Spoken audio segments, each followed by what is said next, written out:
subhanallahi wa bihamdihi adada khalqihi wa ridha nafsihi wa zinata arsyihi wa midada kalimatihi. Illa kafatal linnas, bahwa agama ini milik semuanya. Itu diantara bukti Allah menghendaki atau mendesain Islam seperti ini. Orang yang belajar di Indonesia itu pengetahuannya Islam, pengetahuannya tentang Islam itu tidak kalah sama yang belajar di Al-Azhar, sama yang belajar di Arab Saudi. Makanya ini PR-nya UMM, PR-nya IAIN, PR-nya UIN. Bisa enggak sealim mereka dalam bahasa Arab? Nah, bahasa Arabnya man anta, ana zaidun. Jangan sampai, karena kita di sana ini kadung dibully. Orang Arab tuh kalau bully kita, sampai tak kasih cerita. Itu ngawurnya Masya Allah. Kata dia, ada anak orang Indonesia haji.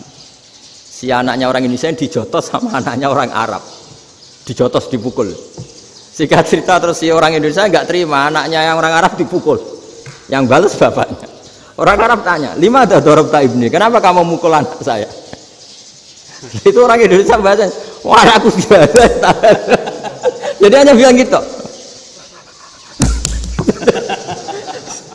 Artinya anak saya dihada ya maka tak ada. Bahasa Arabnya gitu. Anak saya dipukul maka saya balas mukul. Itu orang Arab mantuk-mantuk, oh gitu. Paham? Suatu saat ada orang Indonesia itu sama orang Arab itu dilus-lus itu ya digini-giniin. Karena dia latihan bahasa Indonesia, latihan bahasa Arabnya itu masih mufrodat. Jadi kalau mengartikan yadun itu tangan, saro itu jalan. Jadi kalau jalan ya saro-saro. Roksun itu kepala. Ana itu ingsun. Jadi karena dia nggak ngerti penggunaannya. Itu bahasa Arabnya itu yadun anta. Jadi bukan yaduka tapi yadun anta. Berarti tangan kamu. Saro-saro itu jalan-jalan.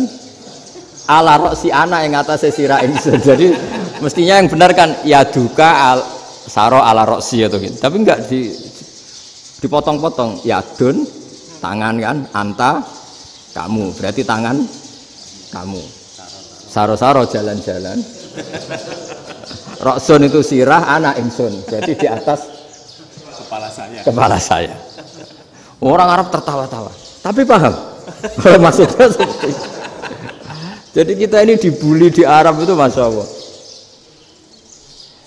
Jadi akhirnya lahirlah ulama-ulama tadi yang saya sebut tadi. Bahkan pernah lama sekali ulama Indonesia itu jadi master di Arab Saudi, yaitu Senawi Banten. Itu kalau orang sana bilang itu Sayyidu Ulama Il-Hijaz, top-topnya ulama Mekah Madinah. Padahal beliau orang Indonesia dan dimakamkan di Ma'la itu dekat makamnya Sayyidah Khadijah karena sangat dihormati.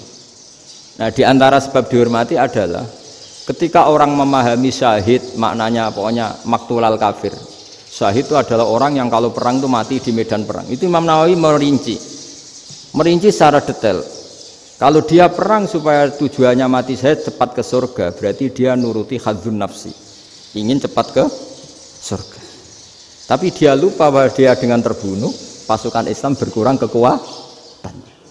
Maka syarat perang yang benar adalah ya ingin menang. Di mana-mana perang ya lillahi kalimatillah, supaya kalimat Allah itu menang, jangan ingin kalah. Soal dia mati takdir, tapi jangan ingin mati.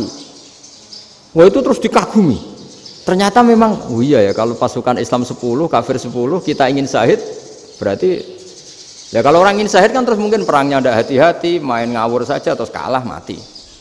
Sudah apa kalon satu kan, terkurangi satu kan. Nah kalau semuanya 10 punya niat gitu, nah itu Senawawi. Senawawi itu orang yang begitu gampang nerangkan Quran. Bahkan ketika orang Arab kesulitan ngartikan famathaluhu kamathalil kalbi intahmil alaihi yalhas atau tatrubuna yalhas. Orang tomak itu ibarat kayak anjing. Anjing itu kamu kasih makan ya tetap melet, menjulur-julurkan lidahnya, kamu ndak ya ndak. Imam Nawawi ditanya, ma wajusibbi, lalu wajah tasbihnya di mana? Beliau menjawab fit tomak. Jadi anjing punya dua sifat yang berlawanan. Di bab ilmu dipuji, nggak ada hewan yang mudah menerima ilmu kayak apa? Anjing. Sehingga Quran mengistilahkan wa ma 'allamtum minal jawarihi mukallibin. Hewan yang mudah diajari itu oleh Quran dibahasakan sudah menganjing. Karena anjing adalah hewan yang paling mudah apa? Diajarin. Itu diakui oleh Quran, wa ma 'allamtum minal jawarihi mukallibin. Tapi dia punya sifat yang sangat buruk sekali, yaitu enggak pernah puas. Makanya ketika Bal'am bin Ba'ura, ada tokoh yang kedonyan ya, itu kalau diistilahkan Quran, walakinnahu akhlada ilal ardi wattaba'a hawa famasaluhu kamatsalil kalbi in tahmil 'alaihi yalhas aw tatrukhu yalhas. Jadi anjing punya dua sifat yang berlawanan. Di bab ilmu dipuji karena paling mudah diajarin. Itu saya pernah ke Malaysia, diceritain sama polisi Malaysia. Anjing itu saking cerdasnya, itu bisa deteksi CD palsu sama CD bajakan, asli sama bajakan. Itu kan gak kebayang.